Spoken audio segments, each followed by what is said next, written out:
Escândalos, corrupção, lavagem de dinheiro, clubes brasileiros que têm patrocinadores envolvidos nos maiores escândalos da atualidade.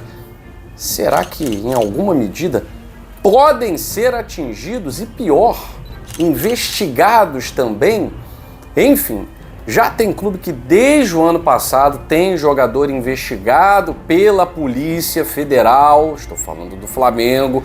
O Bruno Henrique pode ter passado ileso no STJD, mas a investigação na Polícia Federal continua. E o Palmeiras, que é praticamente bancado pela Crefisa. Será que pode rolar o que aconteceu com a Parmalat e o Palmeiras simplesmente quebrar se a Crefisa continuar sendo investigada e for punida com perda de contratos, principalmente o contrato milionário que tem com o governo?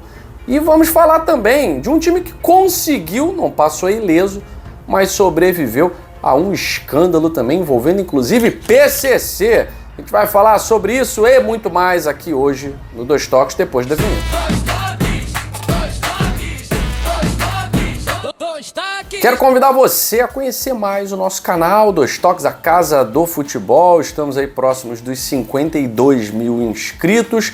É um canal que tem vídeo diário sobre os bastidores do mundo da bola. Às vezes os assuntos são interessantes, positivos, outras vezes nem tanto, né? Já são, como hoje, ligados à investigação envolvendo patrocinadores de clubes brasileiros. Bom, vou falar aqui do Flamengo, atual campeão brasileiro, atual campeão da Libertadores da América, que tem um patrocinador que patrocina o próprio Campeonato Brasileiro, a Copa do Brasil e tal.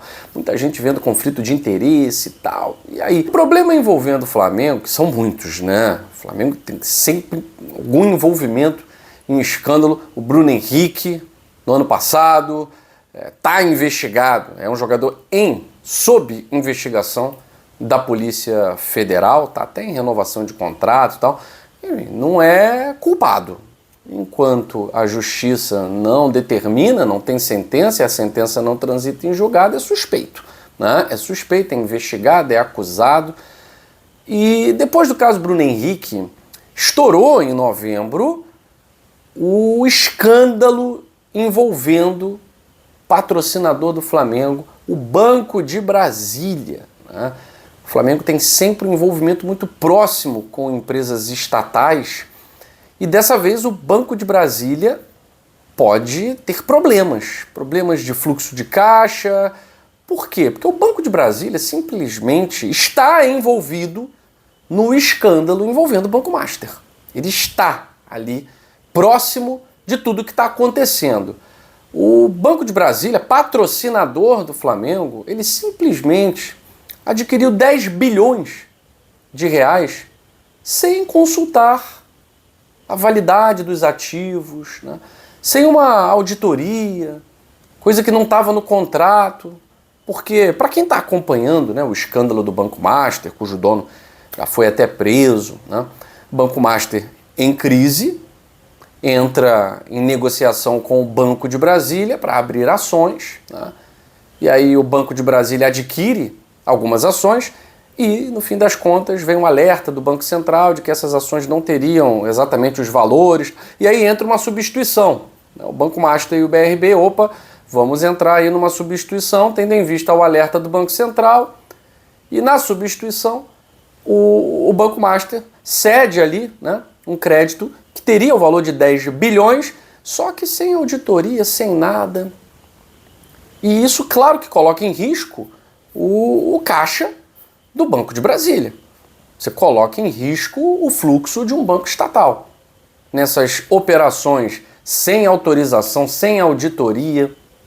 E o quanto desse dinheiro, será que hoje o Banco de Brasília tem condições ainda de patrocinar clubes no Brasil, tendo em vista os problemas que vem passando? Será que a investigação da polícia vai chegar nesses valores também repassados sob a alcunha de patrocínio para o Clube de Regatas do Flamengo? Então são riscos que hoje estão aí.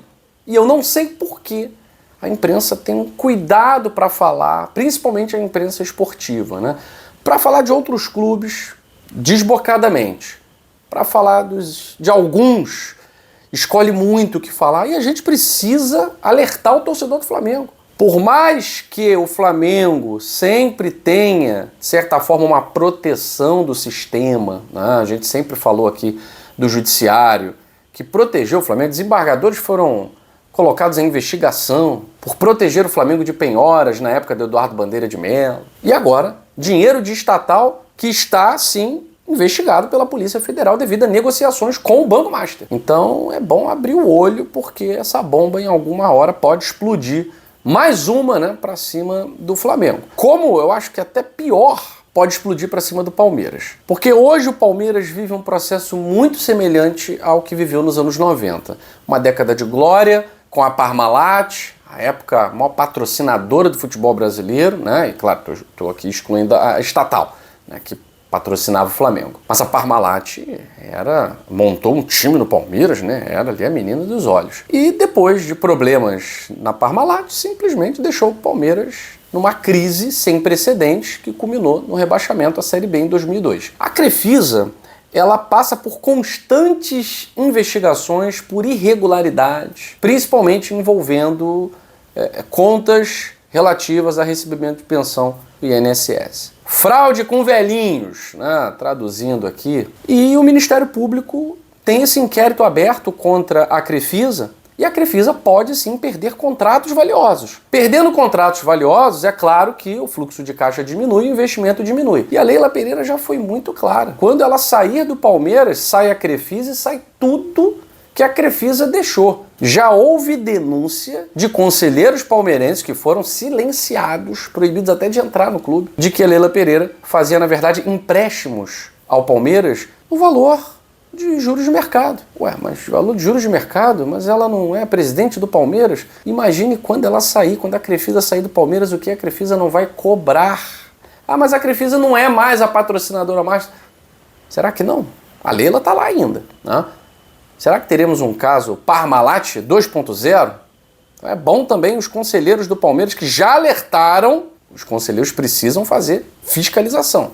Tem que continuar esse trabalho, para que o Palmeiras não fique vendido daqui a um tempo numa situação semelhante à de 2001, 2002. Né? O Corinthians foi um dos que sobreviveu ao escândalo da sua patrocinadora VaiDeBet. E a VaiDeBet continua patrocinando um monte de clubes por aí, né? No caso do Corinthians, recebimento de grana por intermédio de laranja, participação de empresas ligadas ao PCC, olha, e que culminou, é claro, com o impeachment do presidente do Corinthians à época, o Augusto Melo, que, é claro, está se defendendo, né, e até inocentado de algumas acusações, mas a VaiDeBet continua, o Corinthians também continua, até porque a instituição parece que não tinha nada a ver com isso, pelo menos até a página 3, e muito difícil, né, empresas ligadas à casa de apostas ter um fluxo de caixa idôneo, é complicado, né, porque a regularização, a fiscalização, ela é muito atual. Você já tem uma operação de muito tempo, sem qualquer fiscalização, sem qualquer regularização, enfim, uma coisa ou outra acaba passando e até que ponto os clubes brasileiros podem ser prejudicados. O caso envolvendo casas de apostas, a gente ainda vai voltar nesse tema, porque a Comissão de Justiça e Constituição está julgando a validade desses contratos com os clubes. As casas de apostas podem simplesmente sair do cenário do esporte, sair do cenário do futebol. Isso está sendo votado. E aí a gente tem, obviamente, um impacto financeiro no futebol. À exceção, claro, daqueles clubes que têm outros parceiros, outros patrocinadores, mas que também, nesse momento, correm um risco muito grande, todos eles investigados pela Polícia Federal ou Ministério Público. Bom, se você curte esse tipo de conteúdo, deixa um like, espalha para geral, afinal de contas, os torcedores precisam ser avisados dos riscos reais que os seus patrocinadores estão correndo nesse momento. Fico por aqui e até a próxima no Dois Toques, a Casa do Futebol.